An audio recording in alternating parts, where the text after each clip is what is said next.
Hello everyone, my name is Tanishka Bhatt and I am a 21-year-old BCom graduate from Gargi College, Delhi University.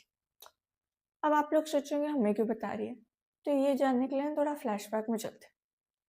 तो बचपन से ही ना मुझे teaching का बड़ा ही क्रेज था भाई को। मुझे टीचिंग से तो कूल जॉब किसी की लगती नहीं थी। हमारे स्कूल में टीचर्स आते थे, मस्त एसी में बैठते थे, थोड़ा बहुत पढ़ाते थे, बहुत सारा होमवर्क देते थे, बच्चों की खूब पिटाई करते थे, सारा अपना फ्रस्ट्रेशन बच्चों पर निकाल देते थे और छुट्टी हो जाती थी।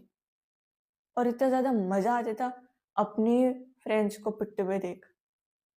तो मुझे लगता था मैं भी बड़ा होकर ना टीचर ही बनूंगी और मैं भी अपना सारा फ्रस्ट्रेशन बच्चों पर निकालूंगी और उनको खूब मारूंगी। अनटिल अनटिल मैं एक दिन खुद पिटी, वो भी अपने संस्कृत वाले टीचर से। मतलब मैथ्स वाले टीचर से पिटे रहती या साइंस वाले टीचर से पिटे रहती या इंग्लिश से पिटे रहती, तो कुछ समझ में भी आता कि हाँ चलो अभी तक है, पिट गई। बट पिटी भी किससे? संस्कृत वाले टीचर से। बट उस दिन मुझे ये चीज़ रियलाइज हुई कि बच्चे को ना कभी भी मार के नहीं समझाया जा सकता। जिसको लगती है ना उसको दर्द होता है, जो मारता है उसको तो मज़ा ही आता है। तो उस दिन मेरे को हिट हुआ कि मैं ना कभी बच्चे पे हाथ उठा कर उसको नहीं पढ़ूंगी। मैं ना हमेशा उसको प्यार से समझाऊंगी, उसको एक इंटरेस्टिंग वे में समझाऊंगी। ऐसे ही धीरे धीरे करते करते, बोरिंग क्लास अटेंड करते करते, पिटते पिटाते 10th स्टैंडर्ड आ गई। 10th स्टैंडर्ड में I scored 96.4% overall and 97% 97 marks I would say in science. सबको मेरे से एक्सपेक्टेशन थी कि मैं तो साइंस स्ट्रीम ही ऑप्ट करूंगी, बट मैंने सारी एक्सपेक्टेशन में पानी फेर दिया। मैंने कॉमर्स ऑप्ट कर लिया क्योंकि मुझे हमेशा से कॉमर्स में इंटरेस्ट था।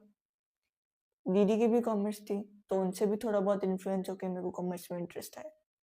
और मुझे ये जानने में कोई इंटरेस्ट नहीं था कि दो केमिकल्स को मिक्स करके क्या होता है, सूरज की मेरे से कितनी दूरी है, मेरी सूरज के से कितनी दूरी है, धरती की सूरज से कितनी दूरी है। ये सब मुझे बिल्कुल एक्साइट नहीं करती थी। तो जो चीज़ मेरे को एक्साइट करती थी वो कॉमर्स, वो चीज़ मैंने ऑप्ट कर ली।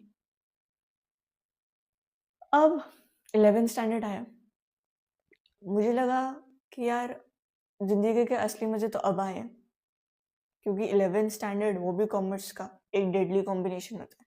बट भगवान को ये चीज़ मंजूर नहीं थी। हमारे बैच में कोविड आ गया, सारे स्कूल्स बंद हो गए और सारी क्लासेस ऑनलाइन होने लग गई। लाइव क्लासेस में तो आज तक कुछ समझ में आया नहीं, ऑनलाइन क्लास में क्या ही समझ में आ जाता। और ट्यूशन जाने में हर स्कूल का अलग अलग सिलेबस चलता था और टीचर अलग ही पढ़ाता था, तो बहुत मिसमैच होता था। तो ट्यूशन भी जाना एक सूटेबल ऑप्शन नहीं लगा, तो सेल्फ स्टडी सबसे बेस्ट ऑप्शन लगा। सेल्फ स्टडी करना शुरू करा और तब मुझे रियलाइज हुआ कि कॉमर्स तो एक्चुअली बहुत इंटरेस्टिंग सब्जेक्ट है। इसको खामे का लोग बोरिंग बना देते हैं, स्पेशली हमारे टीचर्स। XYZ का एग्जाम्पल देके बिल्कुल पढ़ने का मन नहीं करता था उनसे। फिर जब सेल्फ स्टडी करी, बहुत सारे एग्जाम्पल्स हिट हुए, बहुत सारे एक रियल इंसिडेंट मुझे हिट हुआ कि हाँ भाई एक्चुअली ऐसा तो होता है। फिर 11th स्टैंडर्ड भी मजे में निकल गया। फिर आया 12th स्टैंडर्ड। 12th स्टैंडर्ड को तो मजे में नहीं निकालना था क्योंकि बोर्ड्स थे, पढ़ाई करनी थी। बट भगवान को फिर से हमारी खुशी नहीं मंजूर थी। इतना दुख तो 12th स्टैंडर्ड में ऑलरेडी होता है, थोड़ा सा और दे दिया। हमारे टाइम पे दो टाइप के बोर्ड चले गए, मतलब हमने 2 बार बोर्ड्स चले गए, एक बार टर्म 1 और एक बार टर्म 2। टर्म 1 में क्या था, पूरा ऑब्जेक्टिव था, और टर्म 2 में पूरा सब्जेक्टिव। टीचर्स को सब्जेक्टिव पढ़ाने की आदत थी, हमें भी पढ़ने की आदत थी, बट ऑब्जेक्टिव दोनों के लिए नया था। फिर खुद सेल्फ स्टडी करनी पड़ी, क्योंकि ऑब्जेक्टिव में ना हमें पूरा थॉरो स्टडी करना पड़ता है, एक एक चीज को अच्छे से समझना पड़ता है, तभी आपको आंसर्स क्लिक होते हैं। सब्जेक्टिव में तो क्या होता है कि आप हेडिंग बता दो, पूरा पैराग्राफ हम खुद लिख देंगे। हमारे कॉमर्स वालों की एक खासियत होती है, हल्का से भी कुछ पता चल जाए तो हम सब कुछ खुद बना लेते हैं। बट ऑब्जेक्टिव में ऐसा नहीं था, अब चीटिंग कर नहीं सकते थे, खुद ही पढ़ना पड़ता था। तो थॉरो स्टडी बहुत ज़्यादा नीड थी उसकी। तो टीचर्स तो स्कूल के पढ़ाते नहीं थे, और यूट्यूब पे भी जो पढ़ाते थे वो अपने पीडीएफ्स के थ्रू पढ़ाते थे, उसमें भी कीवर्ड्स मिसिंग होते थे। तो एनसीईआरटी को स्किप करना तो कोई ऑप्शन नहीं था, और उस टाइम पे कोई भी एनसीईआरटी नहीं पढ़ाता था। फिर जैसे ही 12th पास हुई, फिर से एक भूकंप आया, वो था सीयूईटी। हमारे टाइम पे सीयूईटी को भी इंट्रोड्यूस करा दिया, वो भी पूरा ऑब्जेक्टिव बेस्ड था। फिर थॉरो स्टडी रिक्वायरमेंट थी। एक बार देखो, आप बिजनेस और इकोनॉमिक्स तो आप ऑब्जेक्टिवली पढ़ सकते हो, ऑब्जेक्टिव टाइप पेपर्स के लिए पढ़ सकते हो, बट अकाउंट्स को ऑब्जेक्टिव टाइप पेपर के लिए पढ़ना बहुत ही डिफिकल्ट होता था, बहुत सारी प्रैक्टिस रिक्वायरमेंट होती थी, और उस टाइम पे क्वेश्चन भी कम थे क्योंकि उसी टाइम पे नया नया इंट्रोड्यूस होता था। सब्जेक्टिव टाइप के लिए तो मिल जाते थे, ऑब्जेक्टिव टाइप के लिए ढूंढना बहुत मुश्किल होता था। तो बहुत सारे सैम्पल पेपर खरीद के फिर उसमें कुछ क्वेश्चन नहीं समझ में आता था तो फिर गूगल करके फिर उसको थोड़ा बहुत रिलेट करके उसके बारे में पढ़ के फिर आंसर निकलते थे, क्योंकि टीचर्स यूट्यूब पे कॉन्सेप्ट तो समझाते थे बट क्वेश्चन प्रैक्टिस फिर एक बहुत बड़ा गैप था जो नहीं कोई करवाता था। तो उस टाइम पे लगता था यार काश कोई ऐसा टीचर होता जो एनसीईआरटी भी पढ़ा देता, कॉन्सेप्ट भी पढ़ा देता, सब्जेक्टिव टाइप भी क्वेश्चन सॉल्व करा देता, ऐसे ऐसे समझा देता कि बिल्कुल एक बारी में आंसर्स क्लिक हो जाते। तब मुझे लगा कि मैं जब टीचर बनूंगी ना एक दिन, तो मैं ये सारी चीजें कवर करूंगी। And I am really really thrilled to announce कि वो एक दिन आ चुका है। And I am introducing the first batch of my life, the batch which is closest to my heart, the batch of 11th and 12th graders, the batch of 26-27. So if you are in 12th standard or if you have just completed your 10th standard and willing to opt commerce in 11th standard, please subscribe the channel to be the part of this entire journey where I'll not just be focusing on concepts तो आप पढ़ ही लोगे, I'll be focusing on relatable examples जो आपके संग हमेशा रहे, जो आपको हर टाइम क्लिक करे, कोई भी क्वेश्चन आप पढ़ो तो उसी टाइम आपको इंस्टेंटली समझ में आ जाए कि किस टॉपिक से रिलेटेड है। I'll be covering numbers and numbers of objective question, numbers and numbers of subjective questions, हर चीज I'll be covering। और सिर्फ 12th स्टैंडर्ड तक ही मैं आपके साथ नहीं रहूंगी, 12th स्टैंडर्ड के बाद जब सीवेट आएगा ना तब भी I will be guiding you कि कैसे एक स्ट्रैटेजी बनानी चाहिए ताकि आप अच्छा स्कोर कर पाओ, कैसे कॉलेजेस को सेट करना चाहिए ताकि आपको बहुत अच्छा कॉलेज मिल सके। और कॉलेज में भी जब आपको कॉलेज भी मिल जाए तब भी मैं आपका साथ नहीं छोड़ूंगी।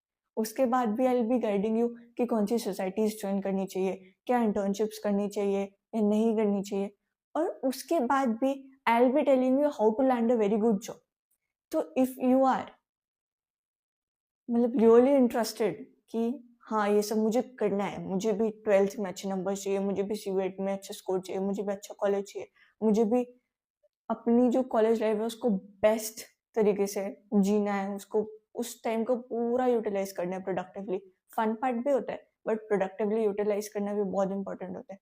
अगर आपको ये सब लगता है कि यू टू नीड इट, तो you need to subscribe the channel and be in this journey.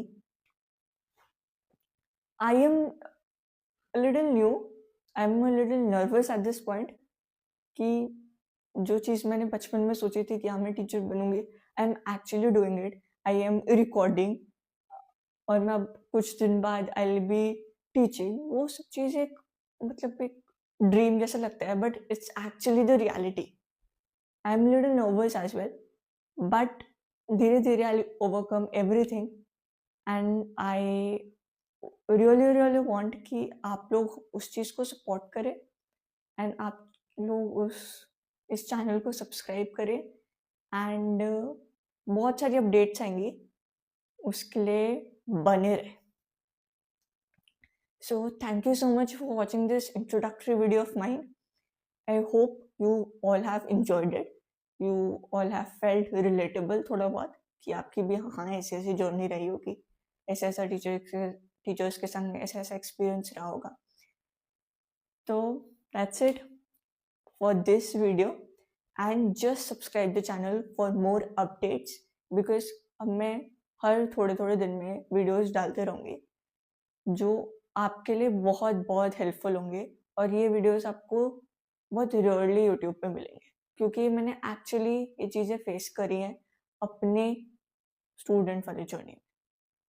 तो मुझे ये पता है कि हाँ ये बच्चा एक्चुअली ये चीज़ें फेस करता है, so I have the solution to that problem because I too have face that problem. So that's it for the video.